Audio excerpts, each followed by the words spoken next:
Live right now.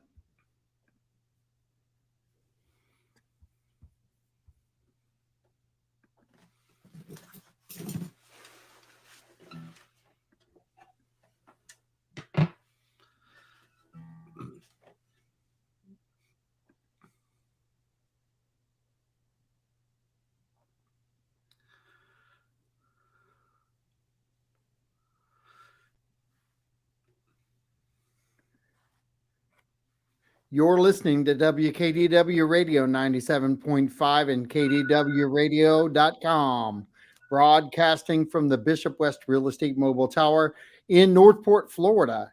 And I've got a very, very, very special guest and friend in the house tonight, Mr. Eric Erdman. How are you doing there, sir? Oh, I'm great, man. Glad to be here. Thank you for having me.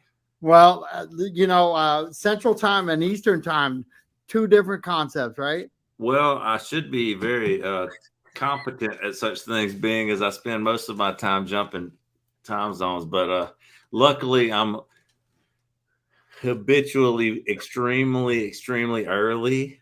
So I was already almost at the house ready at 5:30 for what I thought was 6:30, and so Nice. I really didn't miss it. So that's what all the people out there in radio land. That's why be extra early and annoy all your friends, and then you're never late, even when you are late. Hey, I'll still drink a beer with you, no problem. Perfect. So, what you gave me was a little extra time. I listened to enough. Yeah. And well, thank you.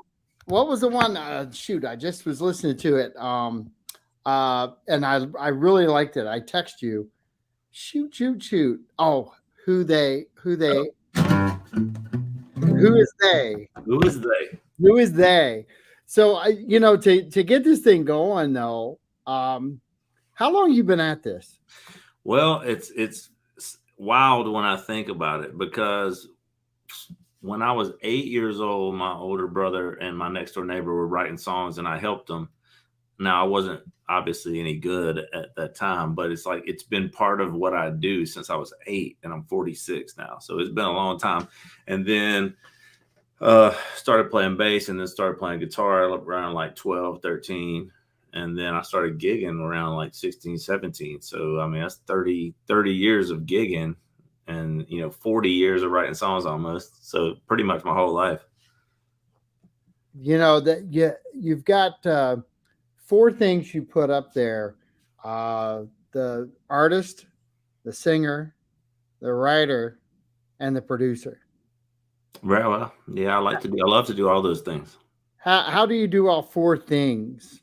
And have you had to challenge yourself to do all those things over the years? It's never been a challenge. I don't necessarily know that I was super great at any of them. I was just interested in them, and I loved them with all my heart. So I just kept through trial and error and experience trying to get better at all of them. And hopefully I will always continue to get better. It's a process, not a I've arrived and now there's nothing else to learn. If you feel that way, you're not right. I don't think. And yeah, it's just music has always been amazing to me, and one of the true magics that we have in the world. And so, although I consider myself a songwriter who performs as an artist, also, and someone who produces, I've engineered sessions, and I've consulted on other things. I've played bass on sessions, mandolin on sessions, and it's like I'm none of those things, but it's involving music. So therefore, I'm at least I'm knowledgeable just enough that I can do the gig, perform the gig, which just lets me do more music. If you really want to put the whole umbrella out, that's the idea, is to just do more music. So sometimes the producer chair has already been filled. So what else can you do? Can you play enough piano to fake your way through that? Can you sing harmony? Can you engineer the session? Or whatever the case may be. Can you play shaker? Yeah, I've done all those things. And it's like, I think the things I am most experienced at are the things you said.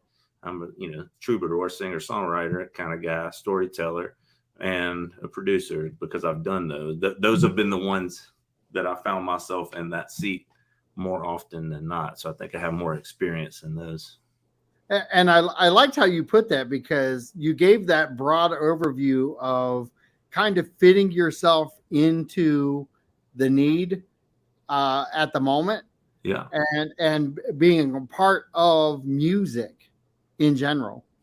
Well, I definitely don't think that's probably everybody's path, and I don't think necessarily everybody that loves to sing would love to produce. But for me, I'm just such in awe of the whole the whole process of making it, why it moves people the way it does, why it moves me the way it does, and so I've just been so fascinated with it my whole life. It's been easy to be like, well, we already have a guitar player. What else can you do? I'm like, well, what else do you need me to do? Let me see if I can figure it out, because I want to be in the room while we're making this music. So you've got a lot going on with what you do, and I actually peeked ahead, and I see you're going to Boone, Yeah, right? yeah. There's a lot of exciting things going on in Boone. One of my very best friends in the world is Sherry Smith, and she's a author and a publisher, and she also is now the curator of a really cool songwriter festival called Antlers and Acorns.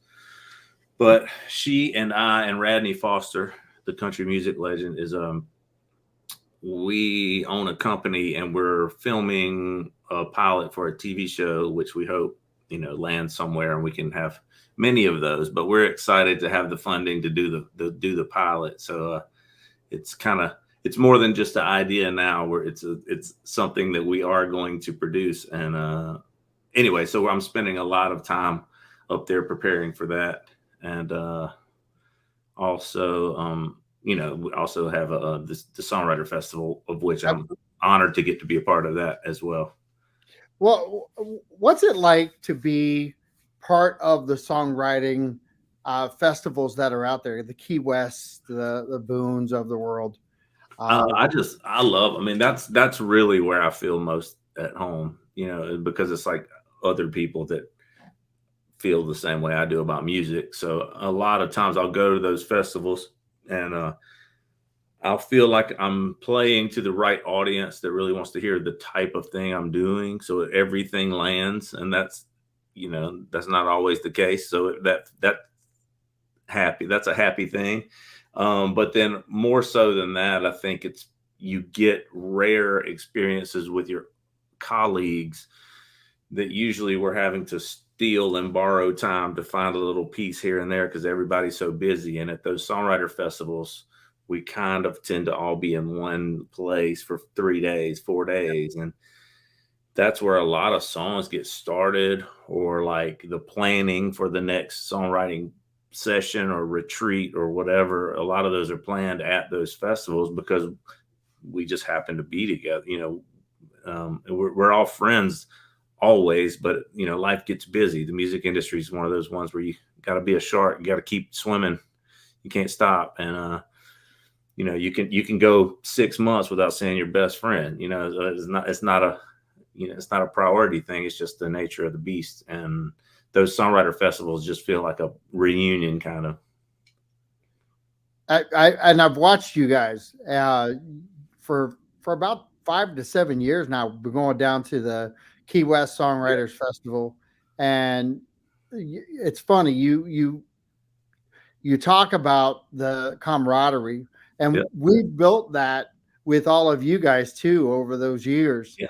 And what's really cool is once you get, I think, in love with songwriters and you get what they do, it changes your whole outlook of a festival.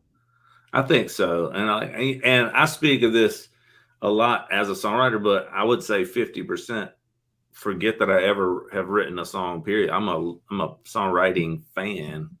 Like I would buy a ticket and be sitting front row if I never played a G chord. It's just the thing I love. Oh, and it's really a cool experience. If people haven't done it, what would you tell them if you're talking to people, even fans of yours that have never been to a festival? to see what it's like? Well, I will say, all music festivals are fun because it's condensed. It's condensed down to like it's like you're cooking. You got a reduction going on. You're getting the elemental form of that artist because instead of doing a 2.5 hour show, they're doing 70 minutes or an hour, and then next, and you'll find new people that you'll love. That's where you go hunt for go for the people that but you're going to always find 2 or 3 acts that you are unfamiliar with, and then now you love them. But the thing specifically about songwriter festivals that I love is, I mean, I was in more of a rock band touring, doing festivals, all those things, and it's and you have the backstage and the you come out for a meet and greet and all those things, and that's fine, and I have no disdain for it. But songwriter festivals are more like, everybody who just finishes just walks out and has a drink with you, and like you said, the camaraderie I feel with my colleagues that we might set up a writer retreat, I feel the same way with the songwriting fans that bought the tickets. And it's like there's a lot less of a line, I think, between the audience and the crowd. So it's like it just feels like a big family. So the whole thing has a big welcoming it makes you feel like you're part of the song, like come sit around the campfire and hear the songs kind of thing. I like how you put that. That was extremely, that's how we feel. We're right there, whether we're in the front row or in the back. We feel like we're in the front. You guys, when we build these relationships, you guys acknowledge us when we show up because we're consistent. And that's real too. Like, because y'all, the people that, without people listening, that's the lifeblood, to anybody. And I don't mean that, and that's not the only reason. It's just, I'm speaking for myself, but I know I speak for a lot of my colleagues to say it's not disingenuous. Like, we're grateful for you. And it's like, oh, your money helped me get here. Thank you for doing that. But that's not it. You're spending your time and your energy listening to something that I made up. And that is not a small gift you're giving us. And so I know we talk about it. It's like we're all very grateful for songwriter festivals and the people that attend them. It's songwriters, and then there's radio. Radio is pushing their own agenda. Right. And it's not all the music that we hear when we go to these festivals. I want you to talk a little bit about the not necessarily radio side of it, but the importance of why songwriters and songwriters events people should appreciate that just a little bit more and not close their mind off to what they're hearing at a songwriters festival because it's not on the radio as of yet. Yeah, that's always a tricky thing. And like I said, I'm a purist. I just love great songs, and I don't care if whoever's name is attached to it or not. Right. But if you play some song that was a #1 for 20 weeks, even I'm going to go, oh, wow, that's that. It's just human nature. You're going to be like, this one's got glitter on it, or whatever. But like, right. I get I don't think there's any problem or anything wrong with that. But as a fan of songs, I will tell you a lot of the best songs ever written will be by somebody you've never heard of at these songwriter festivals. And it will absolutely touch you to the core and be like, I've never heard a song that understands me like that one did, whoever cut it. And the good news is that songs in the commercial sense, they don't have an expiration date. So just because you don't know it now doesn't mean 12 years from now somebody doesn't hear that and have the same experience you did and then cut it and it becomes a massive #1 hit. So like, don't think like, oh, that one's not a hit, so therefore it's never going to be a hit. That's not necessarily, I hope that's not the case. Right. Well, and you never know what style album that's going to come out that kind of picks those songs up too, right? Right, exactly. And it could be, that's the other thing, because like I said earlier, where I'm just a fan of music. So like, I've played in R&B groups. I've played in hip hop groups. I've played in big band jazz groups. I've played in folk stuff, Americana stuff, country stuff, rock and roll, funk. And that's not to say like, look how versatile I am. I just follow the rabbit. Like I'm following the rabbit trail. And the same thing goes for songs. This is like, just go where the song wants to, lead you. And if that sounds commercial, cool. If it doesn't, but it's like, I have always felt that by doing that, it keeps that magic and it stays exciting for me. And I wake up every day wanting to do it again. And I might write 1,000 songs and get 10 cuts. Whereas, a publisher, they're going to fire you because that's not high enough potency or whatever. Like they want you to write 3 this week to get cut. And that's a whole different deal. And I have no problem with people that do that. But it's like, I'm more of like, chase all the songs down. And if you hit enough of them, the point was what you were saying, whatever other album comes down the thing. If you just do it that way, I have found that when, we have this specific album that's different than everything else, you go, well, let's look at these songs, because a year and a half ago, I wrote a song that fits that exactly without even knowing that album was coming. Right. And so that's why I just write whatever, because there is an application for it somewhere, whether I have found it at the current time or not. Sometimes the opportunity presents itself 4 years later, but that doesn't mean it's not worth writing. Well, I'm glad you're kind of laying this whole thing out over like even the 10-year span that you were talking about. You never know when that song's gonna really come to life. Yeah. You are putting life into the song while you're writing it, while you're performing it and doing it. But the true life is there another opportunity for it down the road? And if you didn't take the opportunity to write it, that's a missed opportunity, isn't it? Well, again, I don't say just because it's my path, it's the path. It's just the reason, part of the reason I have chosen to do it the way I'm doing it is because if we chase down a song and I love it and you go, oh yeah, but that's not commercial and nobody's cutting that. Okay. If I love it, I'm going to cut it and put it on an album and I'm going to play it every night. I'm playing, 250 days a year. Like it's going to be played, not for arenas, but it's going to be played for many thousands of people. And then 5 years from now, it might be on somebody else's album and sell 5 million, copies too. It's not dead. If we write a song chasing the artificial rabbit, of like, we have to hit this specific artist is cutting this album that's coming out in 2 months. So let's write a song that they would do. I'm not against that. But if you miss with that and it's not something that's great, then like, if I'm not proud of it, then I'm not playing it every night and I'm not recording it. So that is a day that we just straight up missed. And because we stylized it so hard for that specific moment, it is less likely to get cut 5 years from now, because it's not just generally the best song it could be. We were tailoring it for this specific artist, trying to get on a specific album, and we just missed. So that day is just written off the books as thing. And that's fine. And I got people that I consider some of the best writers in the world that's their game, and they do it to great success. And I'm very proud of them. And that's not how I approach it, because I want my leftovers to be something I want to pull. I'm not saying I don't write bad songs. If you write enough songs, there's songs that aren't great, but sure, the percentages of songs that you're proud of, you can control that. And the way I like to go about it is, let's write something that we love. If we need to change a line or two because we're trying to get specific artists to do it, cool.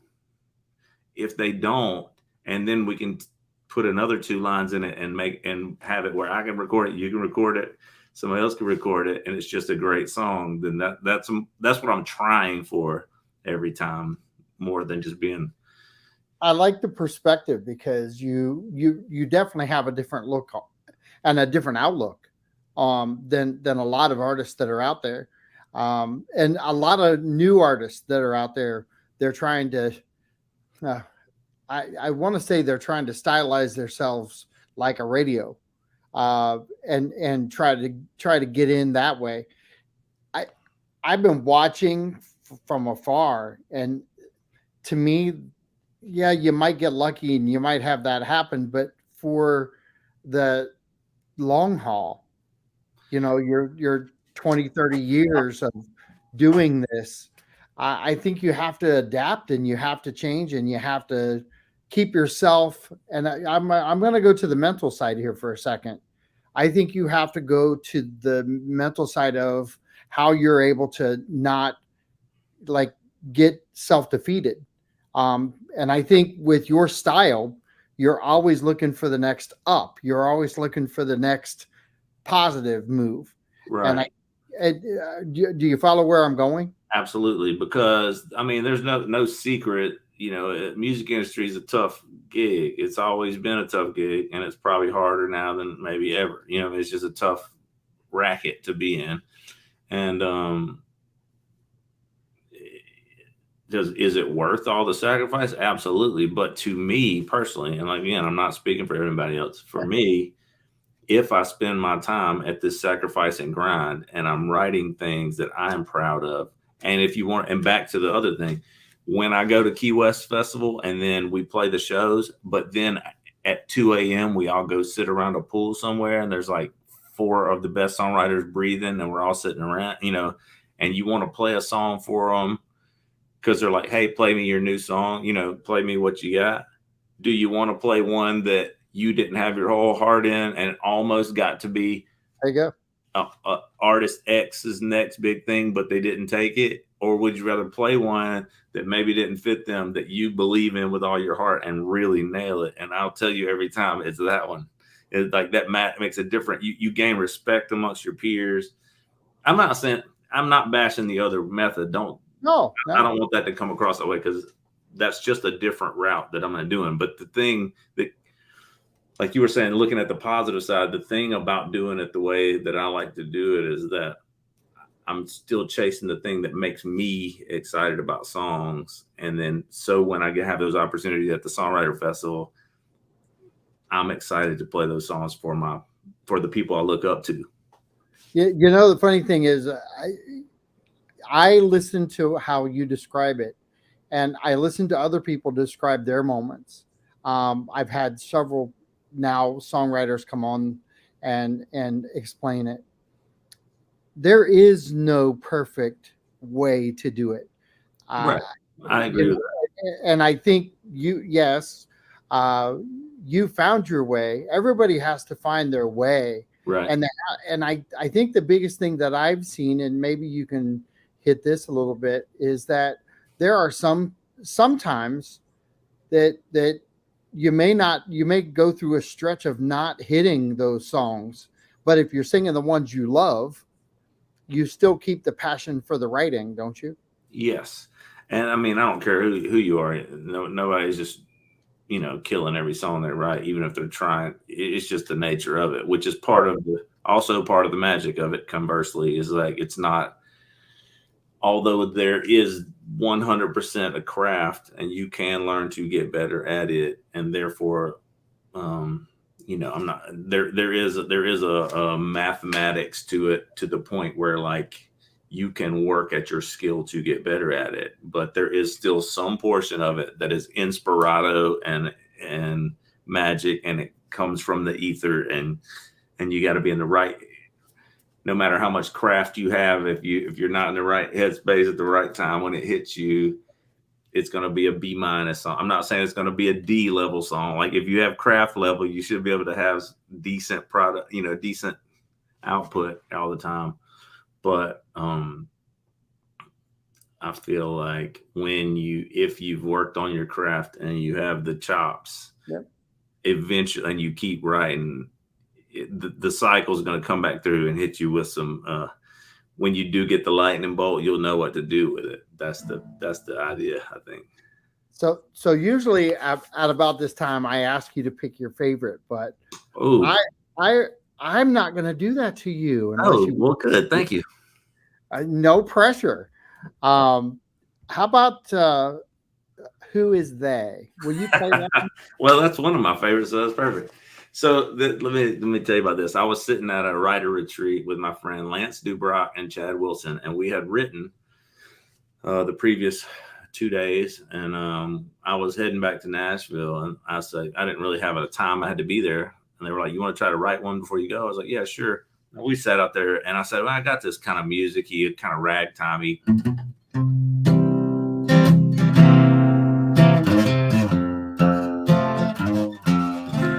Whatever, had those music, and I was like, "What do y'all think of that?" And then Chad was like, "Hey, y'all ever think about, when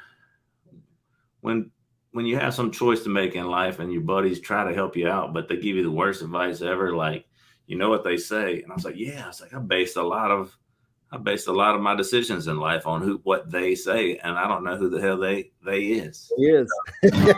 Me and then Lance threw in 2 or 3 lines, and we were off and running. So this is what we came up with. I love it.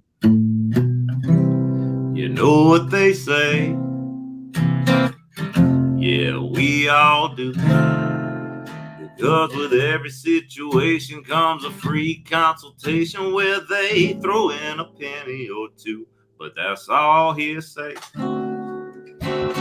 So I'm gonna do it my way until I find out who is they. Who is they? How do they know? Is they a secret cabal looking down on us all from a place we ain't allowed to go? Is they an annual convention? Do they hold an exposition? Are they the brightest minds of our day? Who can say? Who is they? It must be nice, always giving advice, to be some trusted institution, always handing out solutions, no one checking if you're wrong or right. You win every debate, even though no one can say, who is they? Who is they? How do they know? Is they an Ivy League college, holding all the knowledge, giving us a little as they go? Is they working undercover? Is they everybody's mother? I'd love to see they's resume so I could say, who is they?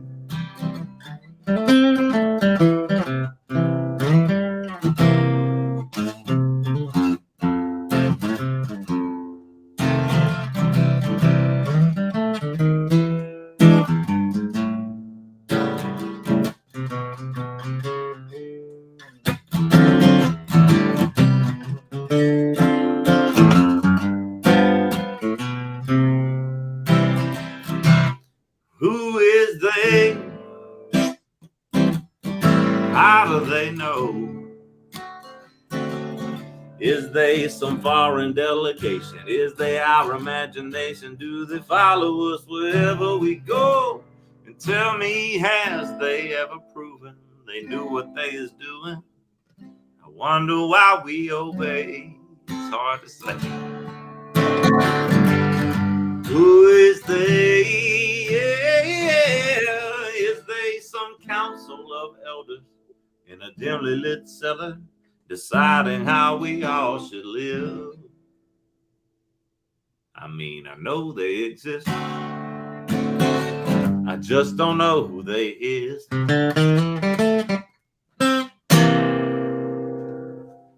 Woo! Love it. I get goosebumps, man. That's awesome. Thank you. Well, all right, so that's a perfect example right there. Like, I love that song with all my heart. When I play it, every gig, people dig it. But it's like, who's going to cut that song? That song has no commercial place to cut. I don't want to say none, but you know what I mean? Like, it's, if you stopped writing that song because it's not commercial, then that song wouldn't be there. And I love that song. So, you know what I mean? Like, that's what I mean when I say just chase the song. And it's like, that song's probably not going to make me $500,000 because some huge person cut it. I don't care. I'm still proud of it and happy that we spent that day writing that. Well, guess what? That's going on my truck list. Hey, come on. That's my Come on. truck list. That's going on my truck list right That's there. what I want to hear. Good. See, to me, that's as good as it comes. 100%. You know, we've got you've got so many, but tell me one of your favorite songwriting events where you crafted the song and then Oh, sing man. that song. Let's see. One of the ones that came from an actual writer retreat. I didn't even prep you for this. What now? I said I didn't prep you for this. This is You did just not prep me for this. a What? downright challenge. Let's see. Well, there's lots. How about, let's see. So,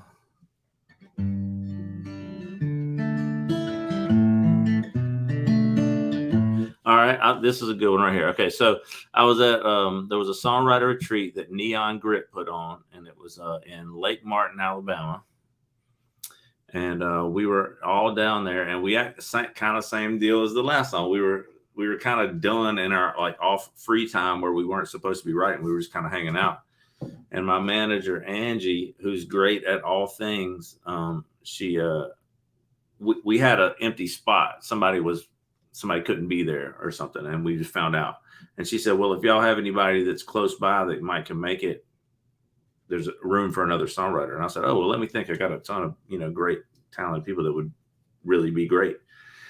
So I said, well, maybe I'll call my buddy Adam Hood, who's phenomenal. He's like legendary. He's got cuts for everybody, and plus he's just great and a great dude. So I was like, let's call Adam. And she said, well, Adam can't do it because I saw on social media that he's stuck overseas. And I was like, oh, really? She goes, yeah, it was some problem with his passport. And I said, well, where's he at? And she said, well, he's overseas in Mexico. And we started laughing. We were like, Mexico's not overseas. If you can drive there, it's not overseas. So then we all started laughing. And of course, because songwriters are all smart Alex. And we started. So then everything was like, oh, I wish my buddy could be here, but he's overseas in Arizona. It was like, oh, yeah. Oh, man, I can't be here because I'm overseas in Oklahoma. And then we were like, wait a minute. That's actually a hook idea. Write that down. So from that songwriter festival, we got this song right here. Awesome.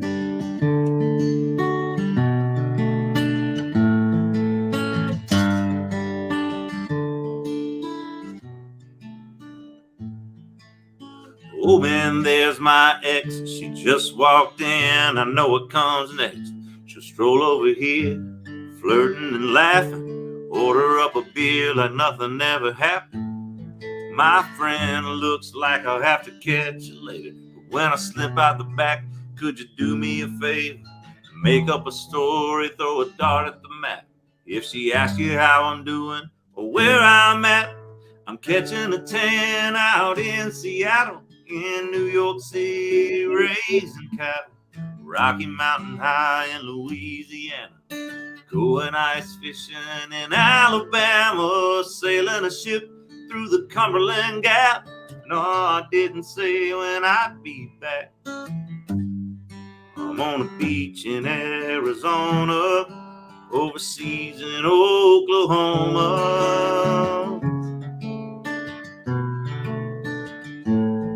If there's even a chance she knows I'm around, she'll be calling me up before I'm back at the house. She'll want to come over, and I'll probably let her. I'm begging you, man, please just tell her I'm catching a tan out in Seattle, in New York City, raising cattle, Rocky Mountain High in Louisiana, going ice fishing in Alabama, sailing a ship through the Cumberland Gap. No, I didn't say when I'd be back. Somewhere on the beach in Arizona, overseas in Oklahoma.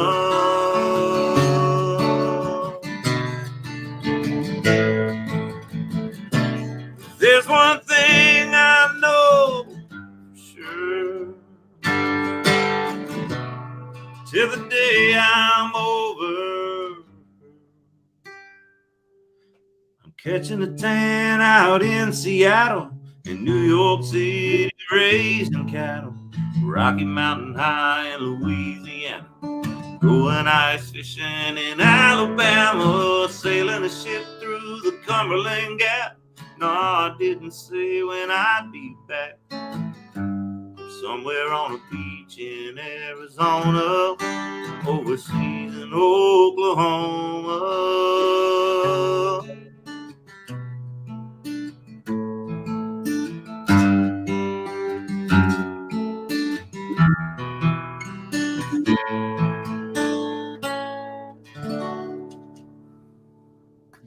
Hey, so there you go. It was me, Taylor Goyette, Kelsey Lamb, and Warren Garrett. We're all sitting around, and our little songwriter antennas all went off whenever we said overseas in Oklahoma. But we based it off of my manager's lack of, global geography. That's awesome, though. Here's the thing, though, with what we love about songwriters, and I've said this over and over again, is that those types of songs you never hear unless you go listen to a songwriter at a songwriters event, even a local pub who has songwriters events, the songwriter rounds. Yes. I went down to Punta Gorda and hit the first songwriter rounds down at the Kava bar. Yeah. And honestly, I still am getting chills just talking about it. It was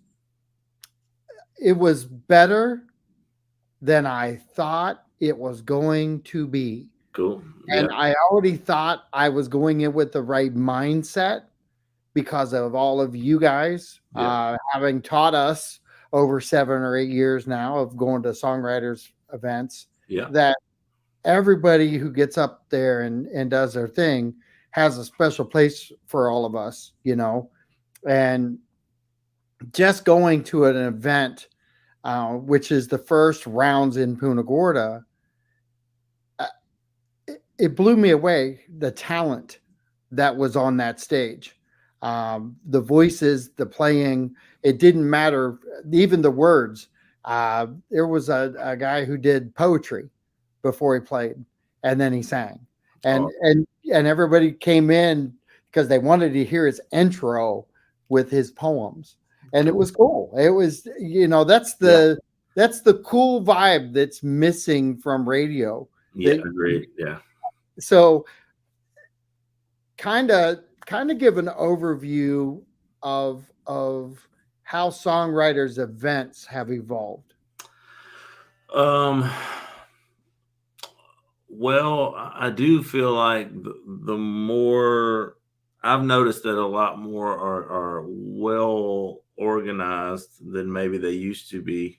And I think that's just because, like everything in society, like as you see one, they're like, oh, that one was perfect. Let's try to pick out the good parts that they did and make it okay. Instead of doing 10 days, it's probably maybe better if we do 4 days. And maybe instead of having all music all day, people start getting tired. Maybe let's do some other kind of event in the morning involving music or involving the artist.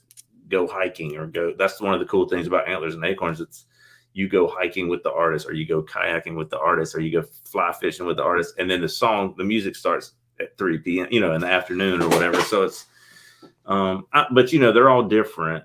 But I do feel like, as a whole, there's a lot more well organized singer-songwriter festivals, and I just think that's because it wasn't that. It's not that singer-songwriter festivals haven't been around, but they haven't been as prevalent. I think there's more of them now maybe than there were 20 years ago or something. So I feel like the idea is evolved into a better experience for the artist and for the audience members. But I don't want to call it commercialized because I don't think they're quite commercialized. No, they're small. Typically, they're a lot smaller than like if you're going to go to Coachella or Bonnaroo. Like those are massive festivals. They're not going to be that big. Right. But it's just anything that's like a little more well thought out and well organized. And I think a lot of that has to come with trial and error. So I think that's the evolution of it. But I had thought about what you were saying earlier, and I forgot. Never mind. Just We'll come back to it. That's okay. I'm sure we'll go full circle here. yeah. But if you were going to give a piece of advice, go ahead. Did you think of it? I remembered it when you were saying the thing about about you loving seeing all the different people. It's an interesting thought that has struck me, and I didn't initially see it for a long time, but I'm like, wow, John Prine thinks, does these magical things, which he did, like one of the most brilliant people. Todd Snyder, how you just think differently than the rest of us. How could we ever do it? But it's like when you get down, that's the beauty of it, is because they're not writing different types of songs. That's the thing. Like, it seems like to the layperson, and before you really think about it, it's like nobody could ever have done that. Well, it's like there's only, when you really break it down, it's either gonna, you're gonna have a I feel misunderstood song, a love song, a heartbreak song. Like, when you really get to the human emotions of it, there's not that many, the big pieces. It's how that artist looks at that thing. That's the most unique deal. So it's like, that makes it even more special to me, because you would think that we would run out of ways to write a love song, and I'll still hear people write a song. I'm like, no one has ever thought of it that way ever. Like, it's like, and it makes me so happy that it's like this is the most tired, worn out subject ever, and it's still, the well is deep. Well, and I'm glad you brought that in, because all my life I always thought, how could you possibly come up with another song? Where are all these words that are getting put together, and you hear all the love songs. I mean, we have a top 100 love songs out there, right? And yet there's another 100 or thousands more that have never even been heard before, right? And they're all different words. So, like, the guy you heard that was doing poetry and his thing is like, I'm sure he was talking about the human condition, which is probably gonna be, I feel validated and happy and understood. I don't feel validated and happy and understood. I'm loved, I'm hated, I'm whatever. Like, it's only if you could probably hash them out in 30 seconds and get to all of them. There's not more options to write about. And then yet, you have, now it might be dressed up in a different like, that's the interesting thing. It's like, what metaphor makes that artist think of that thing? That, to me, that's where the magic and the uniqueness and the fingerprint of each artist is in how they choose to slice the cantaloupe. You've got a lot of little sayings in there. You should come up with your own song with all your little I guess wordisms that you throw in there. It's fun listening to you, though, because your excitement, your passion, it actually comes through with what you're trying to explain.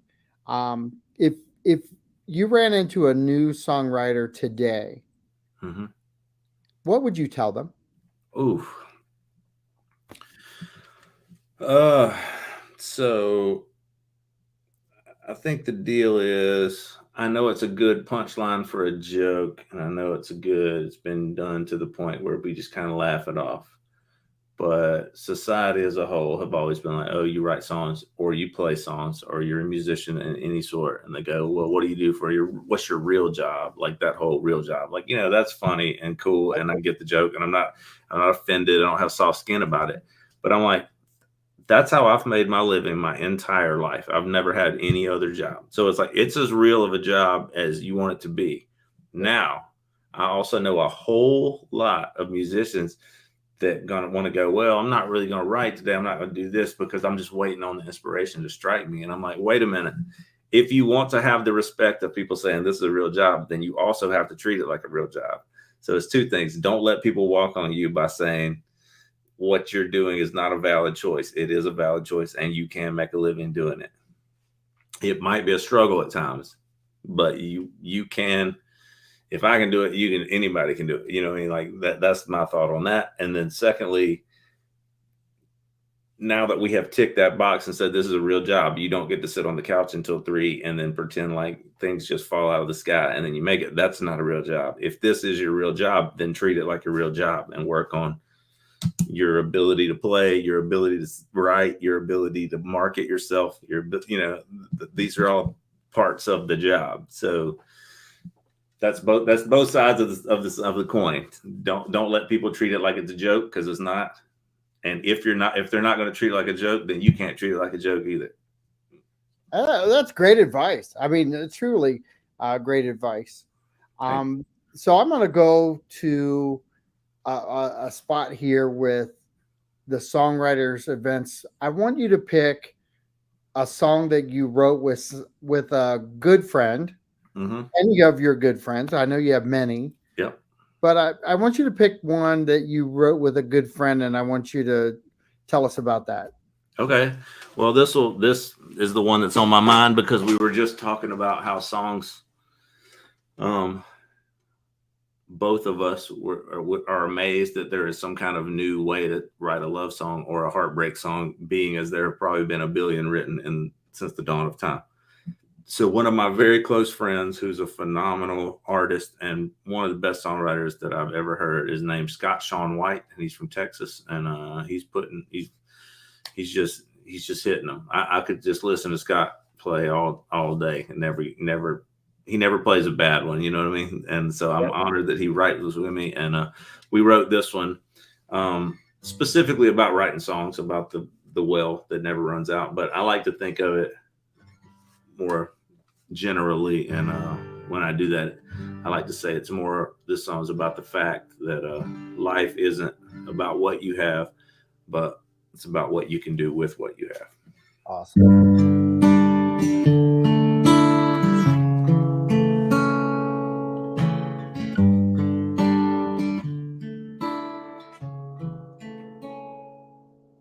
Just a pawn shop rescue with rusted strings. It barely stays in tune, but man, it sings. And it's a blank sheet of paper waiting on ink, and some line in your head that you got from a wake you up dream. But with just 12 notes and 26 letters, depending on how you put them all together, to make somebody dance, make somebody smile, take the mind off life for a little while, start a revolution that'll change the world. If you get it right, you can get the girl. Turn 3 minutes into something that'll last forever. With just 12 notes and 26 letters.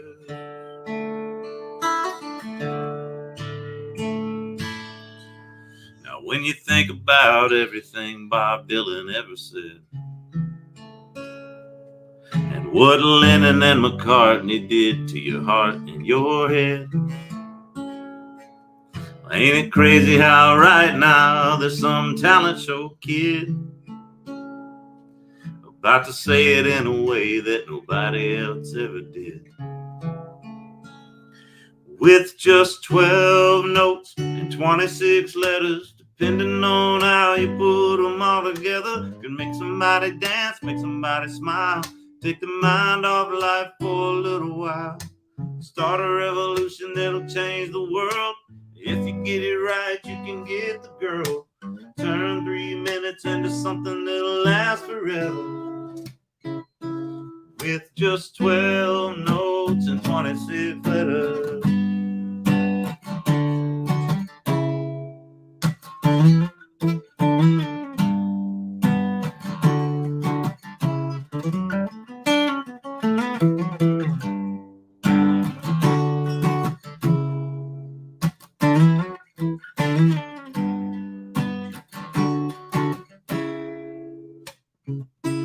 With just 12 notes and 26 letters, depending on how you put them all together, can make somebody dance, make somebody smile, take their mind off life for a little while, start a revolution that'll change the world. If you get it right, you get the girl. Turn 3 minutes into something that'll last forever. With just 12 notes and 26 letters. 12 notes and 26 letters.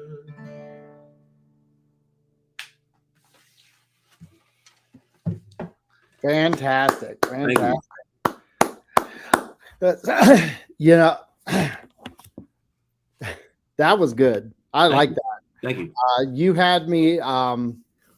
You started naming the artists. Yeah, when you think about everything Bob Dylan ever said and what Lennon and McCartney did to your heart and the head, ain't it crazy how some talent show kids about to do it in a way nobody ever did? It was crazy. I mean, you took my mind to a completely different spot than I was, because I was so engrossed in listening to what the words were, which is kind of a real tribute to the song itself, isn't it? Well, yes, thank you very much. That's what we're all trying. Look, man, music's just a language, so it's like we're trying to get our feelings out, but hopefully it meets you halfway and you go, that's the thing I was trying to say that I didn't know exactly how to say. Like, that's the beauty of it. It's like it's self-serving, and hopefully it's also serving another person. And when you get it right, that happens. And like, that's the best you can. So when somebody goes, I love that song, that's why that matters so much, is because I was speaking my feelings and my thoughts into little bubbles in the world. So when you grab it like a baton and a relay and go, let me take it from here, now this is mine, I'm like, oh, that's the greatest thing ever. Like, I thought it was mine. No, it's yours. Take it, run, go. Well, that is the beauty of music, though, isn't it? Yes, absolutely. And we came up, we drove up in the truck, and my wife was listening to a song, and I want to say it's Three Favorite Colors. By who? Low Cash. Oh yeah. Okay. So we listened to the Three Favorite Colors on 4th of July, and it's red, white, and blue. Right. And the three favorite letters, USA. So my granddaughter is turning 5 on 7/11. So we're in Ohio. Thanks to my faux brick wall. That's because now you don't get to see my hotel room. But oh yeah, sorry, I'm in the office right now. No, you're solid. I keep fading in and out like that. But here's the beauty: is we were singing that song with her, and my wife said, "Wouldn't it be cool if we could get her to sing this song while we're here?" Well, literally, it took 2 days.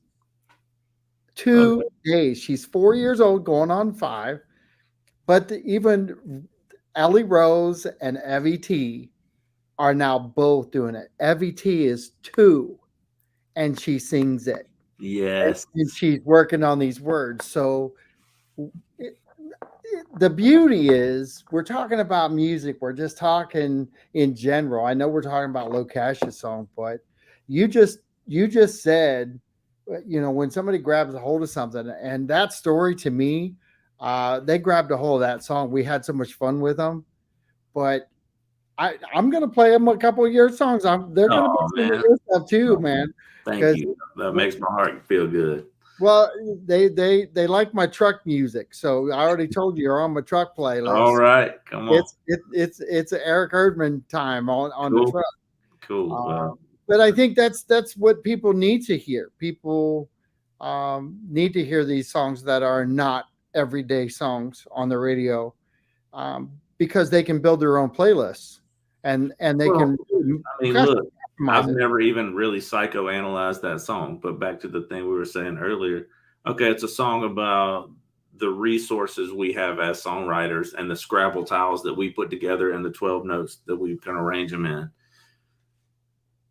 But that's not actually what the song's about. The song is about perspective on how much power you have and what little things you have, whatever that might be. It might not be notes or letters. For me, it's notes and letters when I'm writing a song, but it's more of a song almost of hope, or like I said, perspective of the things you have may seem small, but look at them again because I bet you could do something bigger with them, kind of thing. And Yep. that idea has been written in hundreds, thousands songs, maybe, but maybe not in that way. I hope, you know what I'm saying? Like that's the beauty to me, and that's the magic, is that you can always keep digging for some new angle at the same ideas. So I'll let you introduce your website because I had it up Okay. earlier for Yeah, quite a it's while. pretty simple. It's just ericerdmanmusic.com. EricErdmanmusic.com. That's it. It's got all You've got music on there for sale. They can actually hear it before they purchase, right? That's it. Absolutely. Yeah. You've got some merch out there. Got merchandise. I got lyrics. I don't have all my lyrics up. I'm gonna warn you. I'm in the process of updating a lot of lyrics, and then my schedule is about 90% right. I'll be adding some shows shortly that we just added to the calendar, but it's pretty much right. So yeah. I got to ask, where was this cool spot that you got this picture? That was a photo shoot in Nashville at a place called Sutler, which is really cool. I think that's where it was at. It was in Nashville for sure. But we did a couple. Sutler on the back strip? It's right there, kind of off West End, by not too far from the local. Okay. Kind of close to the the Parthenon and everything. I'm actually heading to Nashville on my way home. Very cool. I'm going to hit Nashville for probably 3 days. And I'm going to talk to as many songwriters. I'm not even going to try to go down on the main strip. I really just want to do the backside and go to the local. 100%.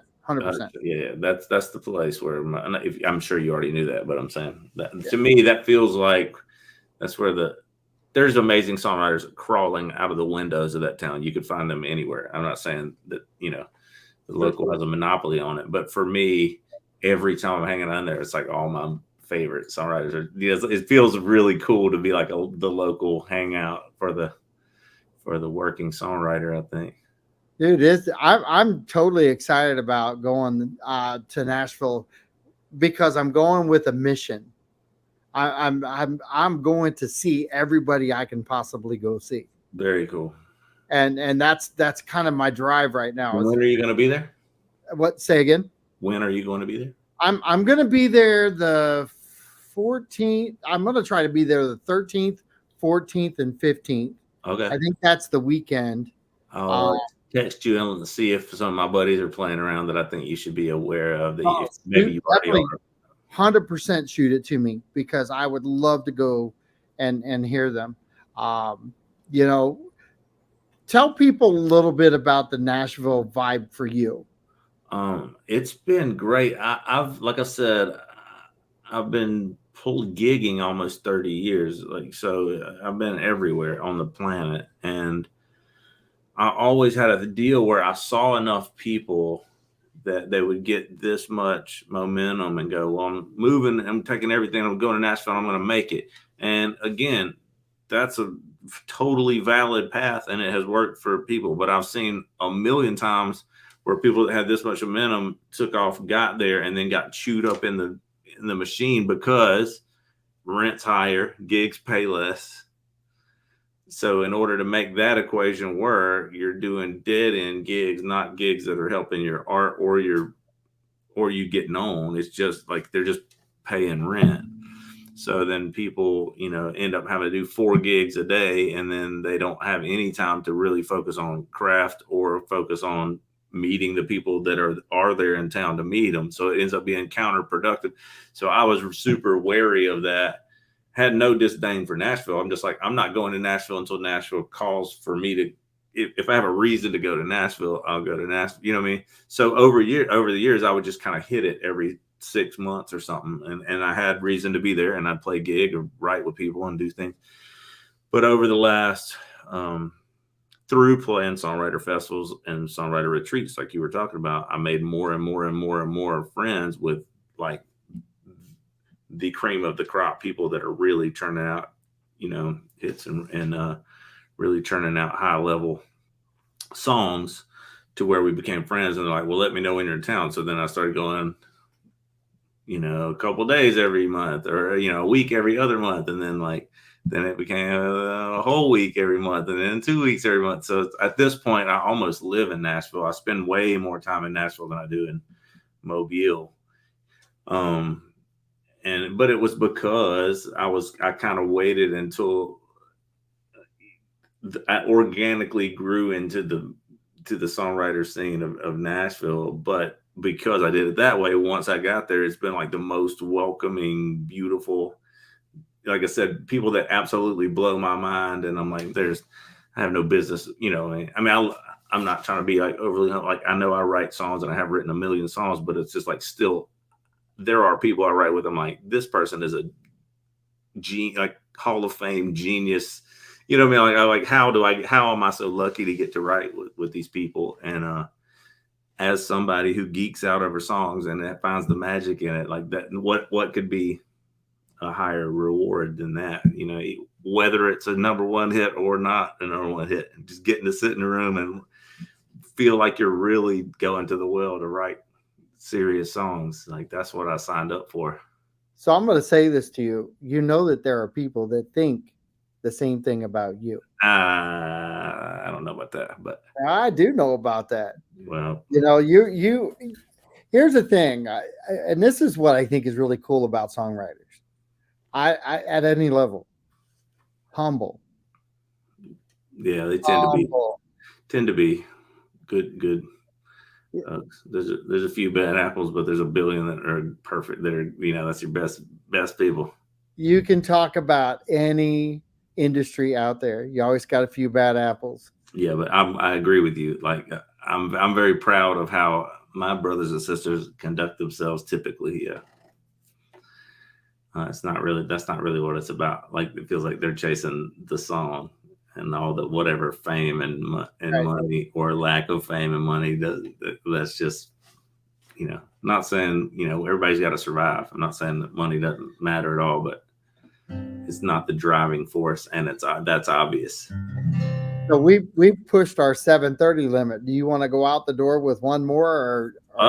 Sure. All right. You want some new? You want what you want? What are you feeling like, a new one or whatever? Let's get a new one. Let's get a new one in there. Okay.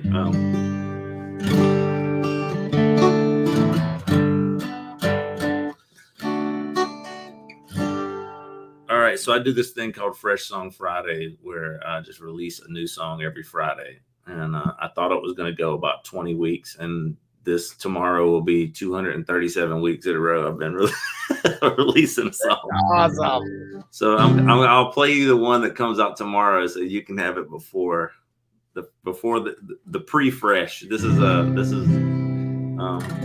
I wrote with Tommy Womack, and it's about the fact that I've always subscribed to the work smarter, not harder kind of thing. Like, let's look at the task at hand and figure out the most efficient way to do it.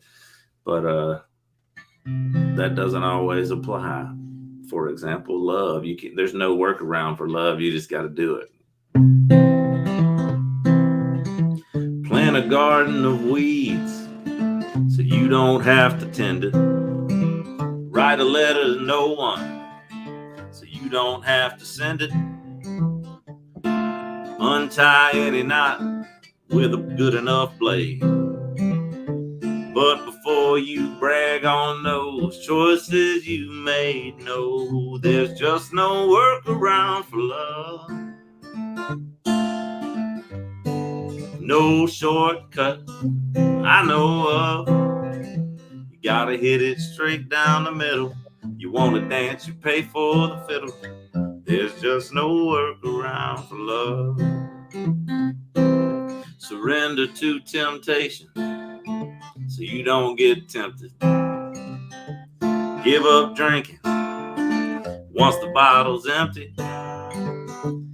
Buy the answers, get a good grade.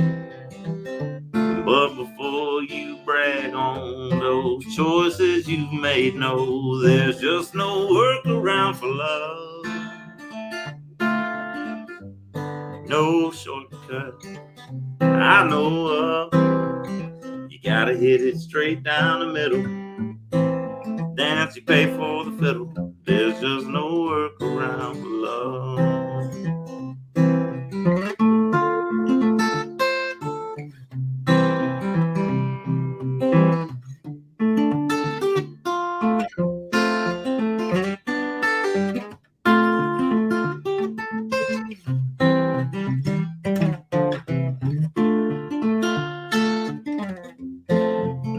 just no workaround for love. No shortcut I know of. You gotta hit it straight down the middle. You wanna dance, you pay for the fiddle. There's just no workaround for love. Wanna dance straight down the middle. It's complicated, it's just that simple. There's just no workaround for love. Brand new. It comes out tomorrow. I like that. Thank you. It's a little. I do. I like that. I like to say if songs were donuts, that one would have the fresh hot now light on. That was good though, man. Listen. The light is definitely on. All right. That's a fresh donut song. And I really appreciate you taking time out. And anybody, thank you so much for having me. You know, man, I was so excited about today. I really was, and I'm more excited. I'm probably going to have a hard time sleeping tonight just because come on, man. You got me all jazzed up. Now I'm going to have to go run around a little bit with my grandkids and get myself worn back out. But it's been a lot of fun talking with you. Well, the feeling is mutual, and thank you so much. And I look forward to doing this again with you soon. And, I would love it. Please text me if any of your friends are playing in Nashville over the next weekend. I promise you I will. I'll text you my dates here that I'm going to be there for sure. Please. And that'll help you. And I appreciate everything that you guys do. Thank you so much. Thank you for listening. Thank you for putting us out there so other people can listen. 100%, man. I appreciate you guys. Have a good night, and we'll talk to you guys soon. This is John Rawlings with Songwriters Souls saying thanks. Have a good day. And thanks to Eric Erdman for being part of the show. Thank you. Bye now.